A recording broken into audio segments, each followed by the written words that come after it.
Hello friends, my name is Pappu Sarkar. Welcome to your YouTube channel PhysiEasy. দেখো, last আমরা কতগুলো ক্লাসে কি দেখছিলাম যে development of quantum physics, quantum ফিজিক্সটা বা কোয়ান্টাম মেকানিক্সটা কিভাবে ডেভেলপমেন্ট হচ্ছিল সেটা আমরা লাস্ট কতগুলো ক্লাসে দেখছিলাম। এবং আমরা কি দেখছিলাম যে ক্লাসিক্যাল থিওরির একটা লিমিটেশন আছে, মানে ক্লাসিক্যাল থিওরি দিয়ে একটা সময় পর্যন্ত সব কিছু ব্যাখ্যা করা যাচ্ছিল, তারপর ক্লাসিক্যাল থিওরি আর কাজ করতেছিল না। ক্লাসিক্যাল থিওরি দিয়ে অনেক কিছু প্রবলেম বা ফেনোমেনন ব্যাখ্যা করা যাচ্ছিল না, ঠিক আছে। এর জন্য কি বলছিলাম যে যেমন ব্ল্যাক বডি রেডিয়েশনের যে কার্ভটা পাওয়া যায়, ব্ল্যাক বডি রেডিয়েশনের যে কার্ভটা পাওয়া যায় সেই কার্ভকেও ক্লাসিক্যাল থিওরি ব্যাখ্যা করতে পারছিল না। আবার কি বলছিলাম যে ডাবল স্লিট এক্সপেরিমেন্টে যে ফেনোমেননটা আছে সেটাও ক্লাসিক্যাল থিওরি ব্যাখ্যা করতে পারছিল না। তো আমাদের মেন যেটা হচ্ছিল কোয়ান্টাম মেকানিক্সের যে কোয়ান্টা এনার্জি, যে কোয়ান্টাইজড কন্টিনিউয়াস না, এইখানে কোথায় থেকে আসছিল, যখন ব্ল্যাক বডি রেডিয়েশন এর কার্ভ যে আছে ব্ল্যাক বডি কার্ভ, সেই কার্ভটা ব্যাখ্যা করা শুরু করছিলাম, ঠিক আছে। তাহলে এই কথাগুলো আমি জাস্ট জিস্ট আকারে তোমাদের আগে বলছিলাম, ঠিক আছে। এগুলাকে এবার আমরা ডিটেলসে এক্সপ্লেন করব যে ব্ল্যাক বডি কার্ভটা কেমন করে ক্লাসিক্যাল থিওরি দিয়ে ব্যাখ্যা করার চেষ্টা করব, এই কার্ভটার থেকে কি কি জানতে পারি, তারপরে দেখব ক্লাসিক্যাল থিওরি দিয়ে ব্যাখ্যা করা যাচ্ছে না, তারপরে কোয়ান্টাম থিওরি আসলো, ঠিক আছে। এগুলো সব কিছু এই লেকচারটা থেকে দেখা শুরু করব। তাহলে আজকে আমাদের যে চ্যাপ্টারটা শুরু হবে এটা কি, ব্ল্যাক বডি রেডিয়েশন। দেখো, ব্ল্যাক বডি রেডিয়েশন এই যে চ্যাপ্টারটা আছে এইটা অ্যাকচুয়ালি ক্লাসিক্যাল মেকানিক্স কোয়ান্টাম মেকানিক্সের মধ্যবর্তী যে ব্রিজটা আছে, যে জাংশনটা আছে, এটাকে ব্রিজের মতো করে বেঁধে রাখছে, সেটা হচ্ছে ব্ল্যাক বডি রেডিয়েশন চ্যাপ্টারটা। এটা অ্যাকচুয়ালি মডার্ন ফিজিক্সের চ্যাপ্টার মধ্যে পড়ে, ওকে। তোমরা যদি দেখো যে একপাশে কি ক্লাসিক্যাল থিওরির লিমিটেশন, ওইখান থেকে দুইটা ব্রাঞ্চের তৈরি হলো, একটা হচ্ছে রিলেটিভিটি, একটা হচ্ছে কোয়ান্টাম মেকানিক্স। এই ক্লাসিক্যাল মেকানিক্সের সঙ্গে কোয়ান্টাম মেকানিক্সের যে জাংশনটাকে সমন্বয় তৈরি করে, ব্রিজটা যে তৈরি করে, ব্রিজটা হচ্ছে মডার্ন ফিজিক্স তৈরি করে, ঠিক আছে। এটাই এরপরে তাহলে আমাদের যেটা শুরু হবে এখানে সেটা হচ্ছে ব্ল্যাক বডি রেডিয়েশন থেকে আমাদের শুরু হবে। তাহলে ব্ল্যাক বডি রেডিয়েশনে দেখব যে কি কি প্রবলেম হচ্ছিল এবং এখান থেকে এনার্জিকে কোয়ান্টাইজ ধরলে কি লাভ হচ্ছিল সেটা দেখার চেষ্টা করব, ঠিক আছে। তাহলে চ্যাপ্টার হচ্ছে আমাদের black body radiation,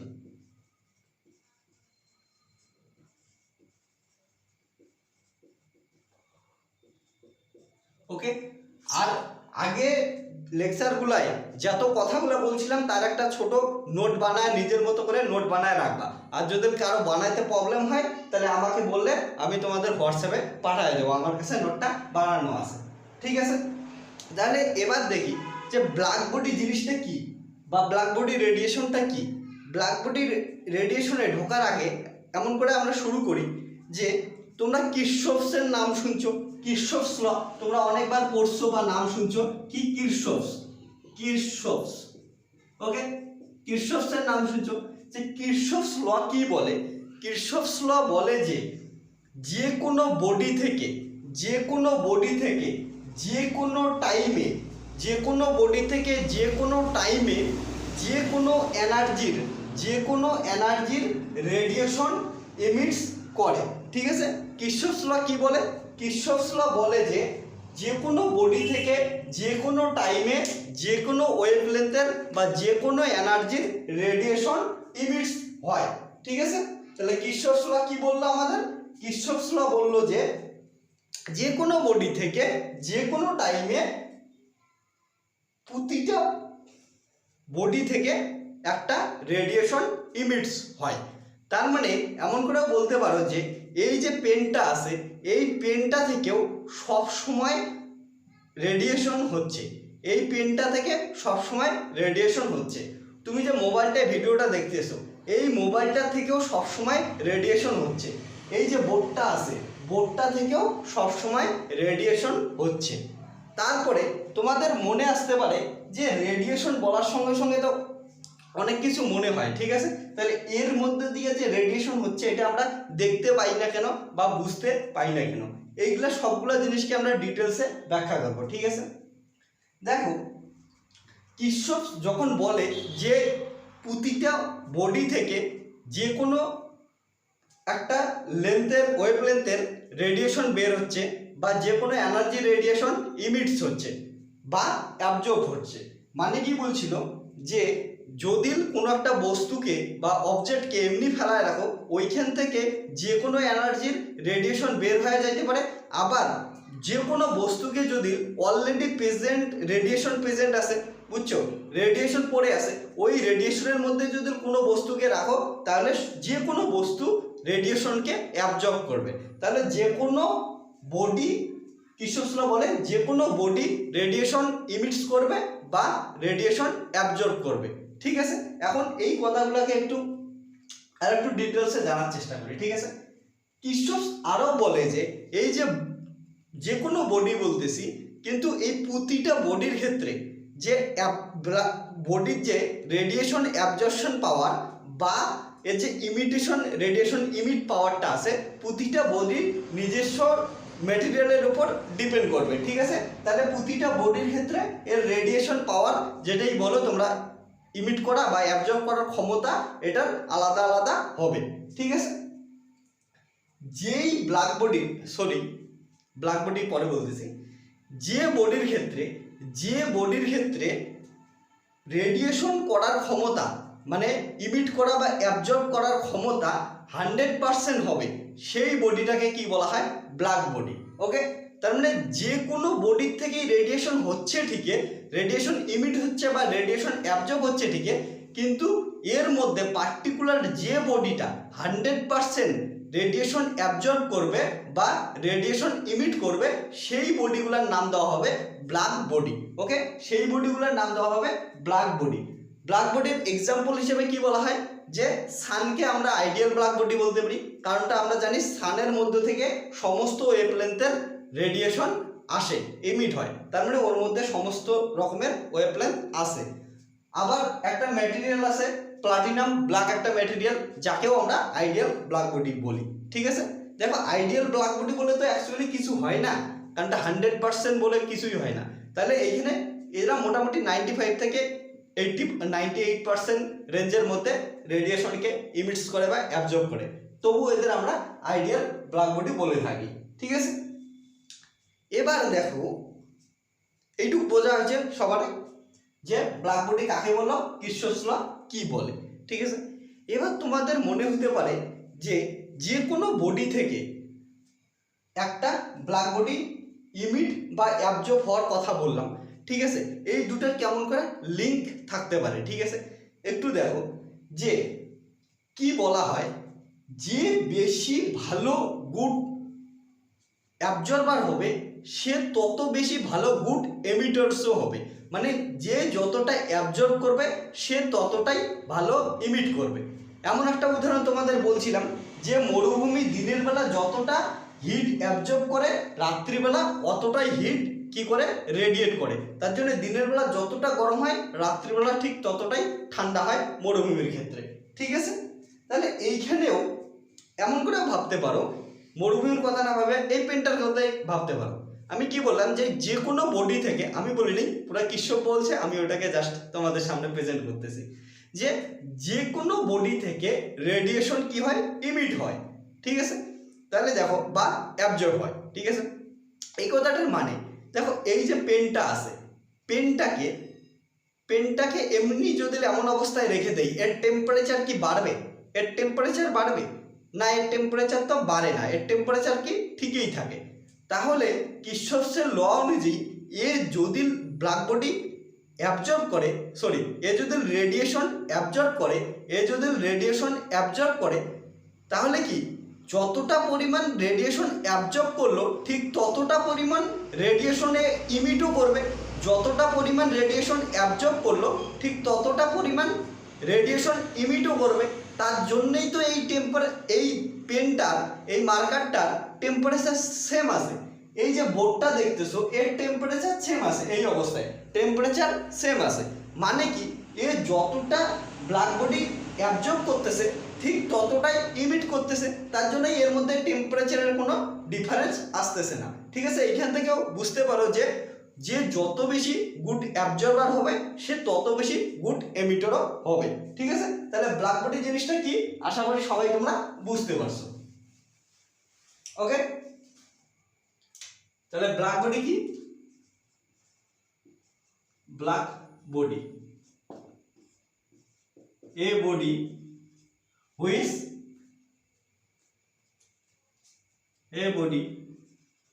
which emits or absorb কতটা ইনফাইনাইট ওয়েভলেন্থের রেডিয়েশনকে অ্যাবজর্ব করবে বা ইমিট করবে। a body which emits or absorb all types of radiation all types of radiation মানে কি? এনার্জি সেন্সে যদি বলো ওয়েভলেন্থ কত হবে? 0 to infinite, 0 to infinite হবে। ঠিক আছে, a body which emits or absorb all types of radiation wavelength 0 থেকে infinity known as black body। ওকে, তাহলে ব্ল্যাক বডি মানে কোনো কালো জামা বা কালো বস্তু না। ঠিক আছে, যে বস্তুই বা যে বডিটাই 100% রেডিয়েশনকে অ্যাবজর্ব করতে পারবে বা ইমিট করতে পারবে তাকেই আমরা কি বলবো? Black body. ঠিক আছে, তারপরে কি বললাম? এ গুড অ্যাবজর্বার কি হবে? A body is good absorber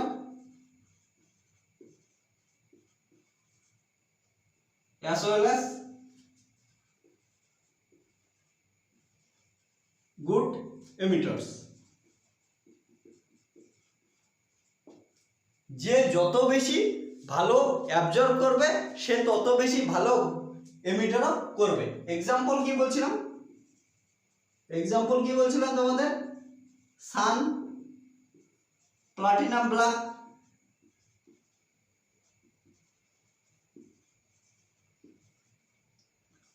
are the example of ideal black body। আমি আবারও বললাম যে আইডিয়াল বলে কিছু হয় না, 100% বলে কিছু হয় না, এরা 95 থেকে 98% অবধি অ্যাবজর্ব করে। ঠিক আছে, এদের আইডিয়াল ব্ল্যাক বডি বলি। এবার দেখো যে কি বলছিলাম, এই ব্ল্যাক বডি রেডিয়েশন থেকে একটা কার্ভ পাইছিলাম। সেই কার্ভটাকে বা এই ব্ল্যাক বডি রেডিয়েশনের যে ফেনোমেনা আছে ফেনোমেনাটাকে ব্যাখ্যা করব আমরা। ফেনোমেনাকে ব্যাখ্যা করতে গিয়ে কোয়ান্টাম মেকানিক্সের যে এনার্জি কোয়ান্টা এই জিনিসটার উৎপত্তি হয়েছে, এটা এবার দেখার চেষ্টা করব। ঠিক আছে, তাহলে এই যে ব্ল্যাক বডি বললাম, ব্ল্যাক বডির এক্সাম্পল হিসেবে কি দিলাম? সান দিলাম আর প্লাটিনাম ব্ল্যাক দিলাম। তাহলে সূর্যতে গিয়ে রিসার্চ করা তো সম্ভব না, তাহলে আমরা কি করলাম? একটা ব্ল্যাক বডি আমরা এক্সপেরিমেন্টালি বা ল্যাবের মধ্যে বানানোর চেষ্টা করলাম। তাহলে ব্ল্যাক বডি ল্যাবের মধ্যে কেমন করে বানাবো সেটা একবার বোঝার চেষ্টা করো। সাপোজ তুমি একটা এনক্লোজার নিলাম, যে কোনো একটা এনক্লোজার নিলাম, ব্ল্যাক বডি আমরা বিভিন্নভাবে বানাইতে পারি। ঠিক আছে, সাপোজ একটা যে কোনো এনক্লোজার নিলাম, এনক্লোজার নেওয়ার পর এইখানে একটা ছোট হোল করে দিলাম, হোল করে দেওয়ার পর এর মধ্যে দিয়ে কি একটা রেডিয়েশন ভিতরে ঢোকাই দিলাম, রেডিয়েশন ভিতরে ঢোকাই দেওয়ার পর এই এনক্লোজার যে বক্সটা আছে এর ভিতরে এমন আমরা নস করে দিই। ওকে, মানে নন ইউনিফর্ম একটা ভিতরটা বানায় দেই। নন ইউনিফর্ম বানায় দিলে কি হবে? এইখান থেকে যখন এই যে লাইট পড়বে, লাইট বা রেডিয়েশন যেটাই আসবে, রেডিয়েশন আসার পর কি হবে? রেডিয়েশন এমন করে জিগজ্যাগ মোশন দেখা যাবে। ওকে, এগুলোর ভিতরে পড়ে জিগজ্যাগ মোশন দেখা যাবে রেডিয়েশনের, এই যে জিগজ্যাগ মোশন দেখা গেল। ওকে, তাহলে এইদিকে রেডিয়েশন আসলো, আসার পর এখানে নন ইউনিফর্ম সারফেস হওয়ার জন্য এখানে জিগজ্যাগ মোশন দেখা গেল। তাহলে কি হলো? পরে জিগজ্যাগ মোশন করতে করতে এই রেডিয়েশন আর রাস্তাই পাবে না যে বের হয়ে যেতে পারে। তাহলে দেখো একটা রেডিয়েশন ভিতরে আসলো, ভিতরে আসার পর জিগজ্যাগ মোশনের পর ভিতরেই থেকে গেল, আর বের হতে পারলো না। তাহলে কি বলা যায় যে এই বডিটা এই রেডিয়েশনটাকে কমপ্লিট অ্যাবজর্ব করে নিছে। এই বডিটা এই যে ইনকামিং রেডিয়েশনটা আসলে এটাকে কমপ্লিট অ্যাবজর্ব করে নিল। তাহলে কমপ্লিট অ্যাবজর্ব করা মানে কি, সেই বডিটাকে ব্ল্যাক বডি বলবো। তাহলে আমরা ল্যাবের মধ্যে এইভাবে ব্ল্যাক বডি বানাইতে পারি। ওকে, আরও একভাবে কি করতে পারি, আমাদের কি ব্ল্যাক বডি রেডিয়েশন লাগে, তো রেডিয়েশন নিয়েই আমরা সমস্ত কিছু কাজ করব। তাহলে রেডিয়েশন পাওয়ার জন্য কি করতে পারি, এই যে এমন করে একটা ব্ল্যাক বডি বানাইলাম, ব্ল্যাক বডি বানানোর পর একে একটা থার্মাল ইকুইলিব্রিয়ামে নিয়ে গেলাম। ঠিক আছে, ইকুইলিব্রিয়াম নিয়ে যাওয়ার পর এর থেকে যে রেডিয়েশন ইমিট হবে সেই রেডিয়েশন ইমিটেড রেডিয়েশন নিয়ে আমরা রিসার্চ করতে পারি। ঠিক আছে, বা ল্যাবের কাজ করতে পারি। আবার অথবা এমন করেও বানাইতে পারি যে একটা এনক্লোজার নিলাম। ঠিক আছে, একটা এনক্লোজার নিলাম, আমরা একটা এনক্লোজার নিলাম, এনক্লোজারটার ভিতরে কি করলাম, এমন করে এনক্লোজার একটা বানাইলাম, এর ভিতরে এই প্লাটিনাম ব্ল্যাক টাইপের কিছু একটা ম্যাটেরিয়াল দিয়ে দিলাম যে ভালো গুড অ্যাবজর্বার। তাহলে এমন করে এর ভিতরে ম্যাটেরিয়াল দিয়ে দিলাম, সাপোজ প্লাটিনাম ব্ল্যাক টাইপের কিছু একটা ম্যাটেরিয়াল দিয়ে দিলাম। ম্যাটেরিয়াল দেওয়ার পর এইখানে একটা ছোট হোল করে দিলাম। এবার কি করি, এই যে বডিটা আছে এই বডিটাকে বাইরে থেকে আমরা হিট করি। বাইরে থেকে হিট করলে কি হবে, এই প্লাটিনাম ব্ল্যাক থেকে এর মধ্যে থেকে কি রেডিয়েশন বের হতে থাকবে, রেডিয়েশন বের হতে থাকবে। আর এর হিট যত বাড়বে এর মধ্যে রেডিয়েশন তত বাড়বে। রেডিয়েশন বাড়তে বাড়তে বাড়তে একটা টাইমে কি হবে, এমন অনেক রেডিয়েশন হবে, রেডিয়েশন হতে হতে হতে হতে এইদিকে বের হয়ে যাবে। ঠিক আছে, রেডিয়েশন কি এই যে হোলটা তৈরি করছিলাম এটা দিয়ে রেডিয়েশন বের হয়ে যাবে। তাহলে কি এই বডিটা থেকেও রেডিয়েশন ইমিট হচ্ছে। ঠিক আছে, এই বডিটা থেকে রেডিয়েশন ইমিট হচ্ছে। তাহলে এই রেডিয়েশনটাকে কি বলবো, ব্ল্যাক বডি রেডিয়েশন বলবো। এবার কি করি আমরা, রেডিয়েশন তো পেলাম, এবার কি করব, ব্ল্যাক বডি রেডিয়েশন থেকে স্পেকট্রামটা নেব, স্পেকট্রামটা নিয়ে ওই ডাটাগুলোকে অ্যানালাইসিস করব। তোমাদের বলি যে স্পেকট্রাম যে কথাটা ইউজ করলাম, স্পেকট্রাম কথাটার মানে বোঝো, স্পেকট্রাম কাকে বলে, নামটা তো অনেকবার শুনছো যে স্পেকট্রাম। স্পেকট্রাম কথাটার মানে কি বলো কেউ, স্পেকট্রাম যে বলি স্পেকট্রাম কথাটার মানে কি? দেখো স্পেকট্রাম কথাটা অ্যাকচুয়ালি কি বোঝাইতে চায়, স্পেকট্রাম মানে সাপোজ এইখানে আমরা কি করতে পারি, যে কোনো একটা টেম্পারেচারে এইখান থেকে কতগুলা ফোটন ইমিট হচ্ছে, বা ফোটনের ওরফে কি বলা যায় যে কতগুলা এনার্জি আসতেছে, একটা টেম্পারেচারের করসপন্ডিং কতগুলা এনার্জি ইমিট হচ্ছে, বা একটা টেম্পারেচারের করসপন্ডিং কতটা পাওয়ার জেনারেট হচ্ছে বা পাওয়ার ইমিট হচ্ছে। ঠিক আছে, এই যে ডাটাগুলা যদি নেই তাহলে কি করি, একটা কনস্ট্যান্ট টেম্পারেচারে কতগুলা ফোটন বা কতগুলা এনার্জি বা কতগুলা পাওয়ার ইমিট হলো বা অ্যাবজর্ব হলো, এই যে ডাটা শিটটা যদি তৈরি করি, এই ডাটা শিটটাকে বলা হবে স্পেকট্রাম। ঠিক আছে, এই ডাটা শিটটাকে বলা হবে স্পেকট্রাম। তাহলে এই ডাটা শিটের সাহায্যে আমরা কি বিভিন্ন অ্যানালাইসিস করতে পারি, এই ডাটা শিটের সাহায্যে বিভিন্ন অ্যানালাইসিস করতে পারি। তো এই যে রেডিয়েশন পেলাম, ব্ল্যাক বডি রেডিয়েশনটার যে স্পেকট্রামটা পেলাম, ঠিক আছে, এই স্পেকট্রামটা নিয়ে আমরা কি করি, অ্যানালাইসিস করতে গিয়ে একটা কার্ভ পাই। ঠিক আছে, অ্যানালাইসিস করতে গিয়ে একটা কার্ভ পাই, যে কার্ভটার নাম দেওয়া হয় কি, ব্ল্যাক বডি কার্ভ। ওকে, এই কার্ভটা কিন্তু এক্সপেরিমেন্টাল একটা কার্ভ, এক্সপেরিমেন্ট থেকে এই কার্ভটা পাওয়া যায়, তাকে একে নাম দিয়ে হচ্ছে ব্ল্যাক বডি কার্ভ। আর একটা কার্ভটা কিসের রেসপেক্টে নেই, এমিসিভ পাওয়ার ভার্সেস ওয়েভলেন্থ। ঠিক আছে, এটা আর যখন আমরা ডাটা করে নেই প্রতিটা একটা করে কনস্ট্যান্ট টেম্পারেচারের জন্য নেই। ওকে, তাহলে এটা ওয়েভলেন্থ আর এদিকে হচ্ছে এমিসিভ পাওয়ার কি জিনিস এগুলো পরে আমরা ডিটেইলসে এক্সপ্লেইন করব। ঠিক আছে, একে কি দিয়ে ডিফাইন করি, আমরা ই ল্যামডা দিয়ে ডিফাইন করি, ইমিসিভ পাওয়ারকে আমরা ডিফাইন করি, রিপ্রেজেন্ট করি ই ল্যামডা দিয়ে। ঠিক আছে, এবার দেখো কার্ভটা এক্সপেরিমেন্টালি কার্ভটা কেমন পাইছে, এক্সপেরিমেন্টালি কার্ভটা পাই এমন যে এই টাইপের একটা কার্ভ পায়। ঠিক আছে, এই টাইপের কার্ভ পায়, এটা একটা যে কোনো একটা টেম্পারেচারে একটা কনস্ট্যান্ট টেম্পারেচার এমন করে একটা কার্ভ পাই। এরপরে যদি টেম্পারেচার বাড়তে থাকে তখন কার্ভটা একটু ডিফাইন্ড ভাবে পাওয়া যায়। দেখা শুরু করো, এটা সাপোজ একটা কনস্ট্যান্ট টেম্পারেচার T1, তারপরে একটা কনস্ট্যান্ট টেম্পারেচারে T2 তে কার্ভ এমন আসে, ঠিক আছে, এটা T2, আবার T3 তে কার্ভ এমন আসে, ওকে, এটা T3,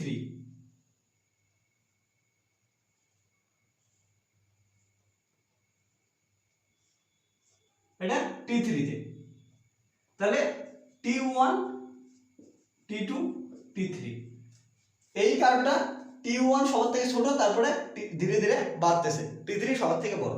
এই কার্ভটা ড্র করার সময় একটা জিনিস সবাই মাথায় রাখবা, যে এই পিকটা আছে, এই পিকটা যেন টেম্পারেচারের বাড়ার সঙ্গে সঙ্গে লোয়ার ওয়েভলেন্থের দিকে চলে আসে, টেম্পারেচার বাড়ার সঙ্গে সঙ্গে লোয়ার ওয়েভলেন্থের দিকে যেন চলে আসে।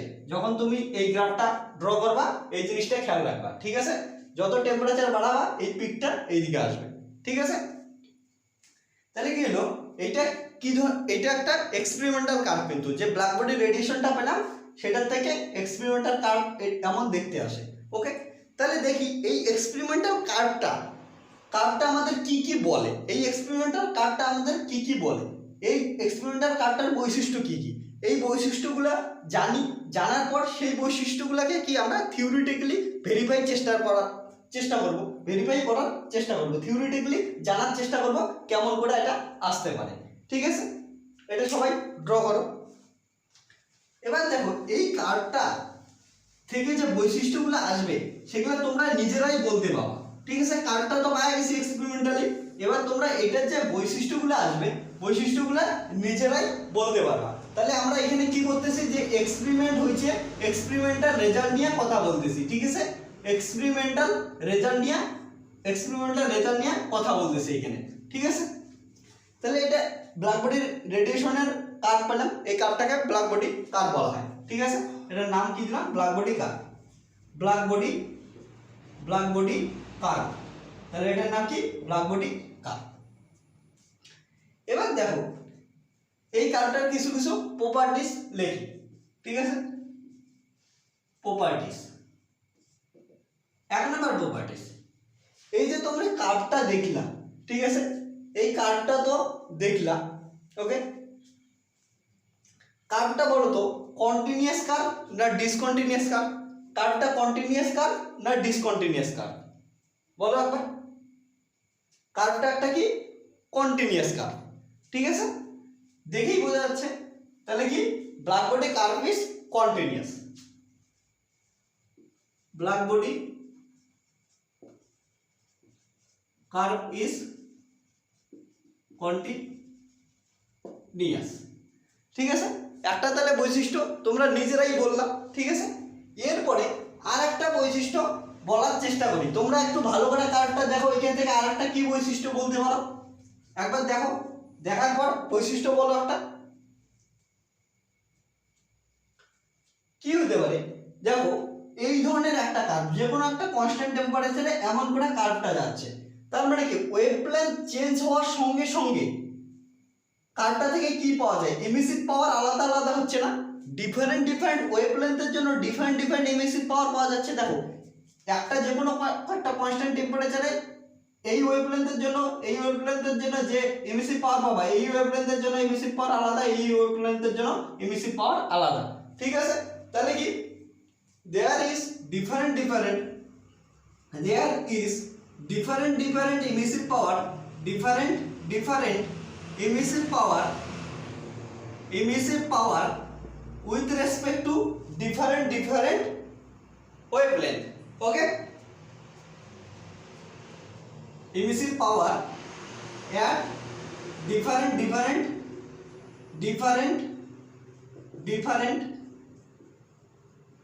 wavelength at a constant temperature, at a constant temperature, ঠিক আছে। তাহলে একটা কনস্ট্যান্ট টেম্পারেচারে ওয়েভলেন্থ ডিফারেন্ট হওয়ার সঙ্গে সঙ্গে এমিসিভ পাওয়ারও ডিফারেন্ট হয়, এটা তোমরা গ্রাফটা দেখে বলতে পারলা, ঠিক আছে। এবার নিজেরাই আর একটা প্রপার্টি বলার চেষ্টা করো।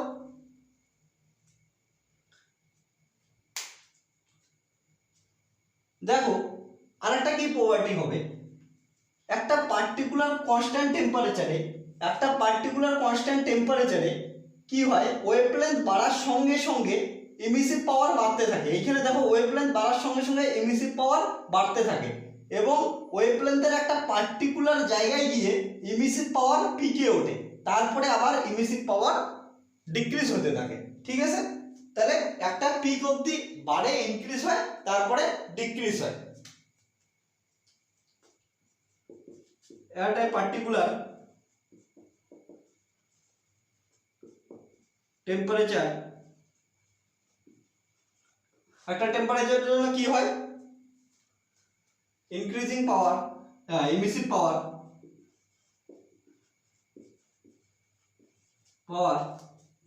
ইনক্রিজিং উইথ ওয়েভলেন্থ, ওয়েভলেন্থের রেসপেক্টে ইনক্রিজ করে, কতদূর অবধি ইনক্রিজ করে, up to a maximum, okay, maximum peak অবধি যায়। ঠিক আছে, দেন ডিক্রিজিং, ম্যাক্সিমাম যাওয়ার পর ডিক্রিজ করা শুরু করলো। ঠিক আছে, এই যে ম্যাক্সিমাম গেল, এই যে ম্যাক্সিমাম উঠলো, ম্যাক্সিমাম যাওয়ার পর যে ওয়েভলেন্থের রেসপেক্টে ম্যাক্সিমামে যায়, ঠিক আছে, একে আমরা ল্যামডা এম দিয়ে রিপ্রেজেন্ট করি, lambda m lambda m lambda m. Okay, এখানে 1 এর জন্য T1 এর জন্য একটা 1 দিলাম, 2 দিলাম, 3 দিলাম, তাহলে যেখানে ম্যাক্সিমাম হচ্ছে ওইখানে ল্যামডা এম দিয়ে রিপ্রেজেন্ট করি। ঠিক আছে, এবার আর একটা প্রপার্টি বলার চেষ্টা করো তোমরা, এই তিনটা প্রপার্টি বুঝতে পারছো? ঠিক আছে, আমি কিন্তু কিচ্ছু বলি নাই, এখানে যা আছে তোমরা নিজেরাই লিখতেছো।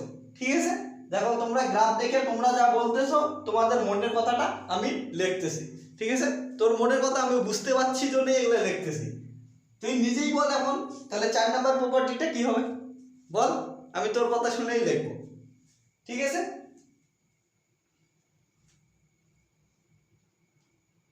দেখ, হ্যাঁ শুনতে পাচ্ছি, কি বললি তুই? বললি যে যখনই একটা করে টেম্পারেচার, এইখানে টেম্পারেচার বাড়ার সঙ্গে সঙ্গে, টেম্পারেচার বাড়ার সঙ্গে সঙ্গে কি, এই যে ইমিসিভ পাওয়ারের যে পিক ভ্যালুটা আছে, পিক ভ্যালুটা লোয়ার ওয়েভলেন্থের দিকে শিফট হচ্ছে।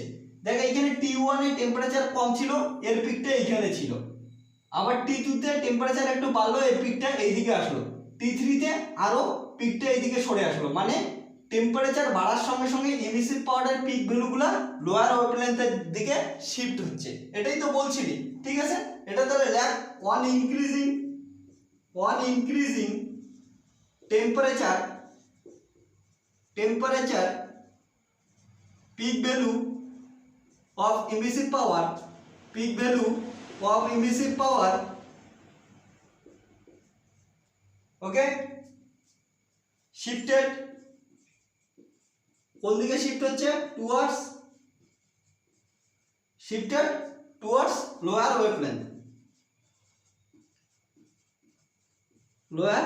ওয়েভলেন্থ, ঠিক আছে, এই জিনিসটাকে তুই একটা এক্সাম্পলের সাহায্যেও ভাবতে পারিস। দেখ, এই কাজটাকে একটা এক্সাম্পলের সাহায্যেও ভাবতে পারিস। কেমন করে? সাপোজ একটা সার্কিট আছে, নর্মাল সার্কিট আছে, সার্কিটের মধ্যে একটা বাল্ব লাগানো আছে, নর্মাল সার্কিটের মধ্যে বাল্ব লাগানো আছে। এবার যখন তুই ভোল্টেজ কম দিবি, ভোল্টেজ 0 দিলি বা 0 থেকে একটু বেশি দিছিস, কম ভোল্টেজ দিছিস, তখন বাল্বের ফিলামেন্টটা কি জ্বলবে? তখন বাল্বের ফিলামেন্টের কি কোনো কালার হবে? বাল্বের ফিলামেন্ট কিচ্ছু হবে না, ওইখান থেকে কোনো লাইট বের হবে না। তার জন্য দেখ, এইখানে যেহেতু বাল্বের ফিলামেন্টে কোনো লাইট নাই বা লাইট জ্বলতেছে না এখানে, তার জন্য এইটুক জায়গার মধ্যে কোনো গ্রাফের রেঞ্জ পাই নেই, এখানে কোনো পাওয়ার নাই। ঠিক আছে, কিন্তু একটা কথা ভাব যে কিরশফস ল কিন্তু বলছে সব সময় রেডিয়েশন ইমিট করবে, সব সময় রেডিয়েশন ইমিট করবে। তাহলে এইখানেও রেডিয়েশন ইমিট হচ্ছিল, কিন্তু সেটা আমরা দেখতে পারলাম না। কারণটা কি জানিস? কারণটা হচ্ছে এইখানে যে রেডিয়েশনটা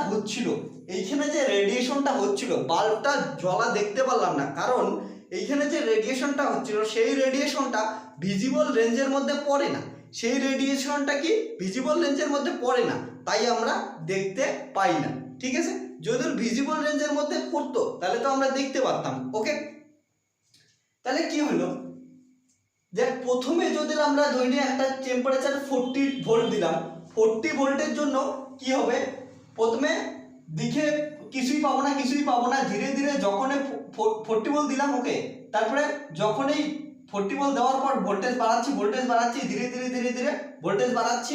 ওকে, ভোল্টেজ বাড়ানোর সঙ্গে সঙ্গে প্রথমে রেড হবে, ফিলামেন্টের কালার রেড হবে, রেড থেকে ধীরে ধীরে সাদার দিকে শিফট হবে, সাদার দিকে শিফট হবে। তাহলে এই কার্ভটা এখান থেকেও বুঝতে পারিস। ঠিক আছে, তারপরে ডিফারেন্ট ভোল্টেজ দিবি, বেশি ভোল্টেজের জন্য এদিকে শিফট হওয়া শুরু করবে। ওকে, এটা বাল্বের এক্সাম্পলটা থেকেও মনে করতে পারিস। ঠিক আছে, মনে রাখতে পারিস। এবার তোদেরকে একটা কোশ্চেন জিজ্ঞেস করার ইচ্ছা করলো। ঠিক আছে, সেদিনকেও আমি এটা একটা ব্যাসে জিজ্ঞেস করছিলাম যে লাইট আর রেডিয়েশন এই দুটো জিনিসের মধ্যে ডিফারেন্স কি? ঠিক আছে, লাইট আর রেডিয়েশন এই দুটো জিনিসের মধ্যে ডিফারেন্স কি? সেদিনকে যাকে জিজ্ঞেস করছিলাম সে অ্যান্সার দিছিল যে লাইট আর রেডিয়েশন হচ্ছে একটা বিস্মরণ। ঠিক আছে, লাইট হলো আলো আর হচ্ছে রেডিয়েশন একটা বিস্মরণ। তাহলে তোর অ্যান্সারটা কি হয় সেটা কমেন্ট সেকশনে একবার লেখতো, তুই লাইট আর রেডিয়েশন বলতে ডিফারেন্টটা কি বুঝিস। ঠিক আছে, এটা একজন বলছিল কি রেডিয়েশন হচ্ছে বিচ্ছুরণ আর লাইট হচ্ছে কি একটা রেডিয়েশন। তোর অ্যান্সারটা কি সেটা কমেন্ট সেকশনে লেখ, আমি এরপরের ভিডিওতে অ্যান্সার বলে দেব। ঠিক আছে, এরপরে একটা জিনিস দেখ, এইখানে কি হলো, তাহলে টেম্পারেচার বাড়ার সঙ্গে সঙ্গে এর যে ম্যাক্সিমাম পাওয়ারটা আছে, পিক ভ্যালুটা লোয়ার ওয়েভলেন্থের দিকে শিফট হচ্ছে। তাহলে এইখান থেকে কি লিখতে পারি আমরা, lambda m inversely proportional to temperature, লেখা যায়। তার মানে এইখান থেকে কি লিখতে পারি, lambda m T equal to constant, কি কনস্ট্যান্ট। একে আবার এমন করে লিখছিলাম, পরে দেখবো যে lambda m T equal to b. ঠিক আছে, এটা একটা কনস্ট্যান্টের নাম যেটা হচ্ছে বি। তাহলে এই যে ইকুয়েশনটা পাই, এই ইকুয়েশনটার নাম কি দেওয়া হয়, এই কনস্ট্যান্ট বি, আর ইকুয়েশনটার নাম কি দেওয়া হয়, এই ইকুয়েশনটাকে বলা হয় কি ওয়াইন্স ডিসপ্লেসমেন্ট ল বা ওয়াইন্স রেডিয়েশন ল, ওয়াইন্স রেডিয়েশন ল। তাহলে এটাকে কি বলা হলো, ওয়াইন্স রেডিয়েশন ল। এই যে কনস্ট্যান্টটা বি আছে, এই বি কে বলা হয় ওয়াইন্স কনস্ট্যান্ট।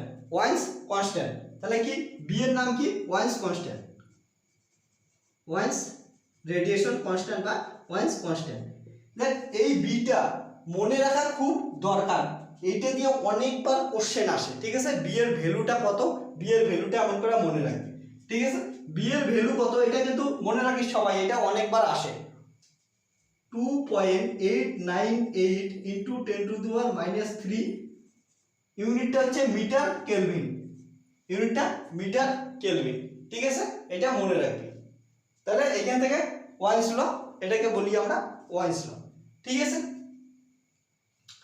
তাহলে কি which is the Wien's displacement law. তাহলে আমরা এখান থেকে ব্ল্যাকবোর্ডে কার্ভ থেকে 4টা প্রপার্টি দেখলাম। আর একটা প্রপার্টি তোর মনের মধ্যে কি আসতেছে সেটা বলতো, যেটাই মনের মধ্যে আসতেছে তাড়াতাড়ি বলে দে। এগুলো লিখে নিছিস, আশা করি লিখছিস। ঠিক আছে, তাহলে ব্ল্যাকবোর্ডের যে এক্সপেরিমেন্ট করে যে কার্ভটা পাইছি সেই কার্ভটাকে নিয়ে আমরা এক্সপ্লেন করার চেষ্টা করতেছি, ওর প্রপার্টিগুলো একটু দেখতেছি। ঠিক আছে, এগুলা লেখা হচ্ছে আশা করি। ওকে, লেখা না হলে লেখে নে। ওকে,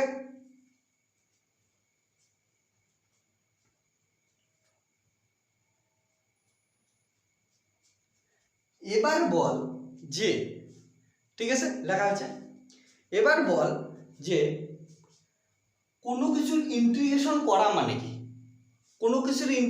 করা মানে কি, যা যেই কার্ভের রেসপেক্টে ইন্টিগ্রেশন করছি ওই কার্ভের আন্ডার দা এরিয়া বের করতেছি, ওই কার্ভের আন্ডারে যে এরিয়াটা ওই এরিয়াটাকে ক্যালকুলেট করি। ঠিক আছে, ইন্টিগ্রেশন করা মানে। তাহলে এইখানে যদি আমরা কি করি, একদম 0 থেকে ইনফিনিটি ওয়েভলেন্থ অবধি আমরা যদি ইন্টিগ্রেশন করে দেই, তাহলে কি একটা পার্টিকুলার টেম্পারেচারে যদি ইন্টিগ্রেশন করি 0 থেকে ইনফিনিটি অবধি, ঠিক আছে, ওয়েভলেন্থ 0 থেকে ইনফিনিটি অবধি যদি ইন্টিগ্রেশন করি আমরা, তাহলে ওই পার্টিকুলার টেম্পারেচারে আন্ডার দ্য কার্ভটা পাবো, ঠিক আছে, মানে কি এরিয়া পাবো। আর আন্ডার দ্য কার্ভ এখানে এরিয়া কি ডিফাইন করবে, তাহলে টোটাল ইমিসিভ পাওয়ার ডিফাইন করবে, ঠিক আছে। তাহলে একটা কনস্ট্যান্ট টেম্পারেচারে টোটাল ইমিসিভ পাওয়ার বের করার জন্য কি করব, ওটা 0 থেকে ইনফিনিটি অবধি রিজনটাকে ইন্টিগ্রেশন করে দেব, ঠিক আছে। তাহলে আমাদের কি লাগবে, 5 নাম্বার প্রপার্টি। এটাই তুই ভাবতেছিলি, জানি যে টোটাল আমরা পাওয়ারটা বের করব, ঠিক আছে। তাহলে এরিয়া আন্ডার দ্য কার্ভ, লেখ area under the curve represent, কি রিপ্রেজেন্ট করে, ঠিক আছে, কি রিপ্রেজেন্ট করে একটু আগেই বললাম, টোটাল ইমিসিভ পাওয়ার, ওকে। সো আর এখান থেকে কি দেখতে পারিস, এট এ পার্টিকুলার টেম্পারেচারে কিন্তু জিনিসটা বলতেছি, ঠিক আছে। এখন যদি টেম্পারেচার ইনক্রিজ করে, টেম্পারেচার ইনক্রিজ করার সঙ্গে সঙ্গে কি এরিয়াটা করে বাড়তেছে, এটার আন্ডারে যে এরিয়াটা ছিল পরটা T2 এর জন্য এরিয়াটা বেশি হয়েছে না, T3 এর জন্য এরিয়াটা আরো বেশি হয়েছে, তাহলে কি টেম্পারেচার বাড়ার সঙ্গে সঙ্গে টোটাল যে পাওয়ারটা আছে, টোটাল ইমিসিভ পাওয়ারও কিন্তু ইনক্রিজ করতেছে, ঠিক আছে। সো টোটাল ইমিসিভ পাওয়ার ইনক্রিজে, total emissive power increase with increase in temperature। এখানে পার্টিকুলার টেম্পারেচার কথাটা লিখলে ভালো হবে, area under the curve represent total emissive power, area under the curve at a particular temperature, এখানে লেখ at a particular temperature represent total emissive power, so total emissive power increase with increase in temperature, ওকে। এটা ছবি থেকে বুঝতে পারলি, ঠিক আছে। এবার দেখি টোটাল ইমিসিভ পাওয়ারের জন্য কি করব, ইন্টিগ্রেশন করব, ওকে। তাহলে টোটাল ইমিসিভ পাওয়ার ই দিয়ে যদি রিপ্রেজেন্ট করি, ইন্টিগ্রেশনটা কি করব, 0 থেকে ইনফিনিটি ই ল্যামডা ডি ল্যামডা, ঠিক আছে। এটা হবে টোটাল ইমিসিভ পাওয়ার, ওকে। একে যদি আমরা যখন পুরো ক্যালকুলেশন করব, ঠিক আছে, ক্যালকুলেশন করে দেখা যায় এর ভ্যালু এমন আসে, E = sigma T⁴, E = sigma T⁴। একে যদি আমরা ইন্টিগ্রেশন করি, এর যদি ভ্যালুটা বের করি, কেমন করে বের করি এগুলা পরে দেখব, ঠিক আছে। এই যে E = সিগমা E⁴ আসলো, একে বলা হয় কি স্টিফানস ল, ঠিক আছে, স্টিফানস ল, ঠিক আছে। এটাকে বলা হয় কি স্টিফানস ল, একটু বানানটা চেক করে নিস, হ্যাঁ, স্টিফানস ল। এখানে কি বল, আর একটা জিনিস এখানে লক্ষ্য কর, কি আছে, টোটাল এনার্জি বা টোটাল ইমিসিভ পাওয়ার কি হলো, T⁴ এর টোটাল ইমিসিভ পাওয়ার কি হলো, T⁴ এর টোটাল ইমিসিভ পাওয়ার কি হলো, T⁴ এর সঙ্গে প্রপোর্শনাল, মানে টেম্পারেচার বাড়ার সঙ্গে সঙ্গে, মানে কি হলো, টেম্পারেচার বাড়ার সঙ্গে সঙ্গে ইমিসিভ পাওয়ার কিন্তু বাড়তেছে, এইখান থেকে আমরা লক্ষ্য করলাম, ওকে। আর এই যে সিগমা আছে, সিগমাকে বলা হয় হচ্ছে স্টিফানস কনস্ট্যান্ট, ওকে। এটাকে বলা হয় স্টিফানস কনস্ট্যান্ট। এর ভ্যালুটাও মুখস্থ রাখবি, এটাও দরকার পড়ে। সিগমার ভ্যালু হচ্ছে 5.67 × 10⁻⁸, এর ইউনিট হচ্ছে watt metre square, okay, metre square kelvin to the power 4, watt metre square kelvin to the power 4, ঠিক আছে। এইখান থেকে আমরা স্টিফানস কনস্ট্যান্ট দেখলাম, কত স্টিফানস লটা আসলো।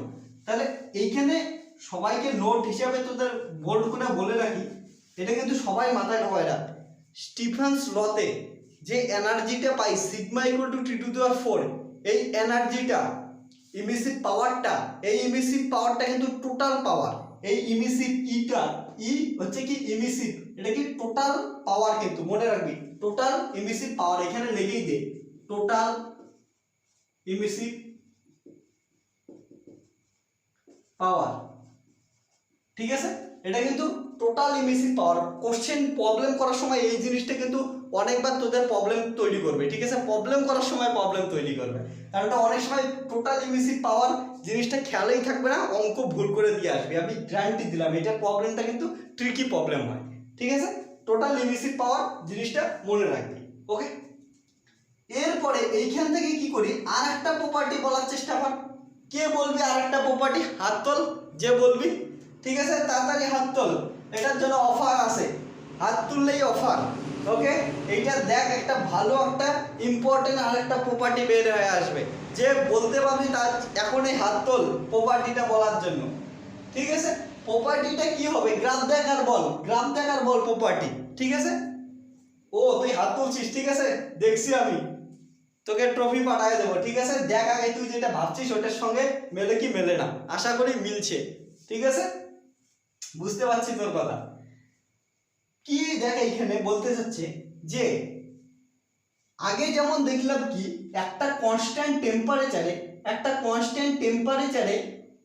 কি হয়, একটা কনস্ট্যান্ট টেম্পারেচারের ক্ষেত্রে, বা এমন করে যদি বলিস যে এক টেম্পারেচার বাড়ার সঙ্গে সঙ্গে এই ইমিসিভ পাওয়ারের যে পিক ভ্যালুগুলো আছে সেগুলা লোয়ার ওয়েভলেন্থের দিকে শিফট হচ্ছে। টেম্পারেচার বাড়ার সঙ্গে সঙ্গে ইমিসিভ পাওয়ারের যে পিক ভ্যালুগুলো আছে সেগুলা লোয়ার ওয়েভলেন্থের দিকে শিফট হচ্ছে। এবার যদি আমরা রিলেশনটা এমন করে বলতে চাই যে পিক ভ্যালু ইমিসিভ পাওয়ারের পিক ভ্যালুর সাথে যদি আমরা টেম্পারেচারের ডাইরেক্ট রিলেশন চাই, মানে কি হবে দেখ, টেম্পারেচার বাড়ার সঙ্গে সঙ্গে ইমিসিভ পাওয়ারের ভ্যালুগুলোও তো বেড়ে চলছে। টেম্পারেচার বাড়ার সঙ্গে সঙ্গে দেখ এইখানে T1 টেম্পারেচারের ক্ষেত্রে ইমিসিভ পাওয়ার এইখানে কোথাও ছিল, T2 এর জন্য ইমিসিভ পাওয়ার এইখানে কোথাও আসছে, T3 এর জন্য ইমিসিভ পাওয়ার এইখানে কোথাও আসছে। তাহলে কি টেম্পারেচার বাড়ার সঙ্গে সঙ্গে ইমিসিভ পাওয়ারও কিন্তু বাড়তেছে। ঠিক আছে, আগেরটার কি ছিল, ওয়েভলেন্থের সঙ্গে রিলেশন ছিল, এটা তাহলে কি ইমিসিভ পাওয়ার আর টেম্পারেচারের মধ্যে রিলেশন। ঠিক আছে, আগেরটা কি ছিল, ওয়েভলেন্থ আর হচ্ছে টেম্পারেচার ইমিসিভ পাওয়ার, ওগুলোর মধ্যে রিলেশন ছিল। এইবার কি হবে রিলেশনশিপটা, টেম্পারেচার আর ইমিসিভ পাওয়ার। ঠিক আছে, টেম্পারেচার বাড়লে দেখতেছি ইমিসিভ পাওয়ারের পিকটা বেশি হচ্ছে। ঠিক আছে, টেম্পারেচার বললে ইমিসিভ পাওয়ারের পিকটা বেশি হচ্ছে। তাহলে হচ্ছে পিক ভ্যালু অফ ইমিসিভ পাওয়ারের সঙ্গে টেম্পারেচারের রিলেশন এবার লিখব। পিক ভ্যালু অফ ইমিসিভ পাওয়ার বা ম্যাক্সিমাম ভ্যালু অফ ইমিসিভ পাওয়ার। ঠিক আছে, যেটাই লিখতে পারিস, পিক ভ্যালু অফ ইমিসিভ পাওয়ার, ইমিসিভ একটা এম হবে, ইমিসিভ পাওয়ার। ঠিক আছে, পিক ভ্যালু অফ ইমিসিভ পাওয়ার, এটাকে রিপ্রেজেন্ট করি আমরা যে ই ল্যামডা এম। ঠিক আছে, is also increasing কিসের সাথে ইনক্রিজ করতেছে, is also increasing with temperature। ঠিক আছে, টেম্পারেচার। তাহলে পিক ভ্যালু অফ ইমিসিভ পাওয়ার আগে যেমন ওয়েভলেন্থের উপর দেখছিলাম, এবার কি হচ্ছে, এটা হচ্ছে পিক ভ্যালুটা আছে টেম্পারেচারের উপরে ডিপেন্ড করতেছে, মানে টেম্পারেচার বাড়লে ইমিসিভ পাওয়ার বাড়ে। ঠিক আছে, পিক ভ্যালু অফ ইমিসিভ পাওয়ার বাড়ে। এখানে এস কেমন করে বাড়ে এক্সপেরিমেন্টালি দেখি, যে এক্সপেরিমেন্টালি কেমন করে বাড়ে। এক্সপেরিমেন্ট করে দেখছি যে এই যে পিক ভ্যালুটা যে আছে এটা T⁴ এর রেসপেক্টে বাড়ে, সরি T⁵ এর রেসপেক্টে বাড়ে। ঠিক আছে, এটা T⁵ এর সঙ্গে প্রপোর্শনাল হয়। ওকে, তাহলে এতক্ষণ সব বুঝতে পারছিস যে ব্ল্যাকবডি কার্ভটা থেকে যেগুলা বৈশিষ্ট্য বললাম, যে 6টা বৈশিষ্ট্য বললাম, অ্যাকচুয়ালি আমি একটাও বলি নাই, তোরাই সব বলছিস, আমি জাস্ট তোদের কথাগুলো শুনে এগুলা লিখছি। ঠিক আছে, যে হাত ওঠাইছিলি তাকে আমি ট্রফি পাঠিয়ে দেবো। তোর কথাটা ঠিক আছে একদম, না এটাই বলছিলি। ওকে, তাহলে দেখ তোরাই বলছিস এই কার্ডটা দেখে এই কার্ডটার যে বৈশিষ্ট্যগুলো আছে এগুলা তোরা বললি।